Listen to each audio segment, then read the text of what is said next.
Hi, I'm Tim. Welcome to Watchbox, and thanks for logging on. If you love this watch, email me, tmosso@thewatchbox.com. It's in the description below, your purchase and pricing email question line for buying this or any watch you see here on our channel. Reach out to me directly, tmosso@thewatchbox.com. Today, we're discussing the Reverso to own. This is the JLC, Jaeger-LeCoultre Reverso Classic Large Duoface Small Second, a model that is clearly one of the post-2016 85th anniversary watches. It gives you everything you want in a Reverso, starting with a reasonable but not overwhelming size, 28.5 millimeters from side to side.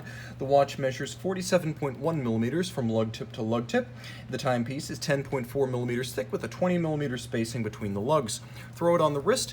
I have to say, in recent years, the Reverso wears a lot better due to two changes. One, the strap is less confined against the case flank, giving you a bit more flexibility, and on my 16 centimeter circumference wrist you can see that to good advantage. There's also, post 2016, a little bit of a curvature to the underside of the case. They used to be as flat as a board, but you can see there is a little bit of camber built in there. So I can recommend this watch for a wrist as small as 14 centimeters circumference. It'll be very comfortable. You can see it sits low, it slides underneath the cuff. It is a dress watch, but its roots are as a sports watch, and we'll talk about that in a moment. Hardware and software. A substantial strap bolstered for some volume. You can see it features a large rectangular scale alligator leather and black monotone stitch.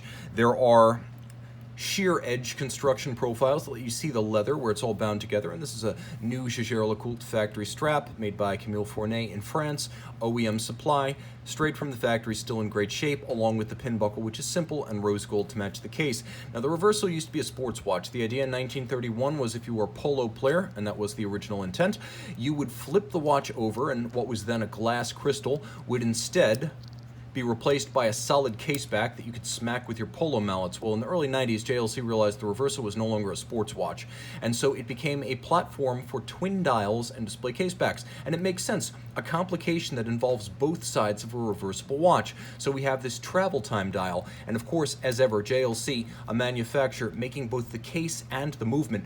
Ironically, the first Reverso featured neither by JLC, as Wenger built the case and Tavares built the movement. LeCoultre at the time was simply the contractor and the assembler. Times have changed, and for the better. Now you can see the case is effectively what it was in 1931, a combination of hard, straight lines, angles, and curves, and nowhere is that more evident than in profile.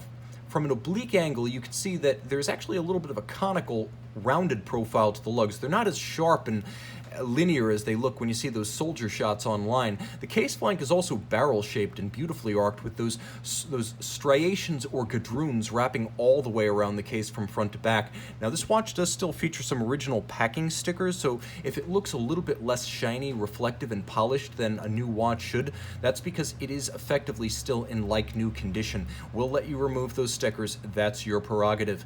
Now, the dial, again, is a combination of angles and curves, as you have the circular sub-register and then a guilloche cut inset, but you also have the dimple style frame for the primary dial, which is vertically satinated with vertically oriented Arabic numerals in a simple, no-nonsense black font. You'll note the hands themselves are gold and broadsword with an applique JLC logo, and then a guilloche cut center dial. The timepiece, of course, featuring a second dial. Let's take a look at the finish of the case.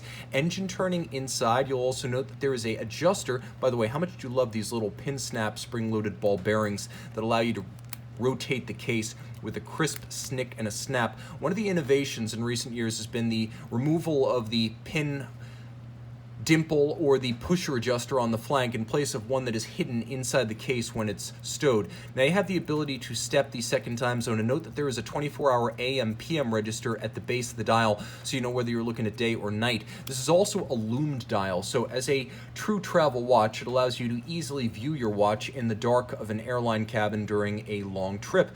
There's also a lovely Clou de Paris or pyramide type guilloche stamped on the back, and the timepiece features inset railroad track for the minutes of the day. I love the day-night sunburst and night semicircles used for that register. Inside the case, JLC's caliber 854. It's been in use since the early 2000s. It is a shaped rectangular caliber that was designed for use in the Reverso.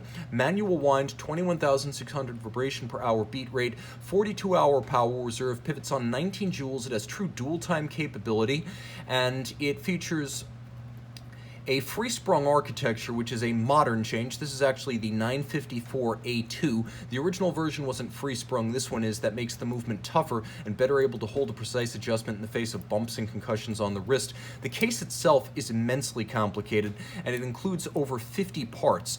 In 1984, the Reverso re-debuted after a decades-long hiatus for the first time with water resistance, and this continues that trend. 30 meters, which is splash and rain exposure only, but better than the 0 meters of the original Reverso. A great travel time watch and the icon of JLC. If you're going to own just one JLC, you're going to own a Reverso. And people ask me, if you're going to own one Reverso, which is it going to be? It's going to be one of the Duoface or Duotime models. This is the one to own. Tim Mosso at thewatchbox.com to start the journey. And we're back with the Reverso by night. This is the travel time dial.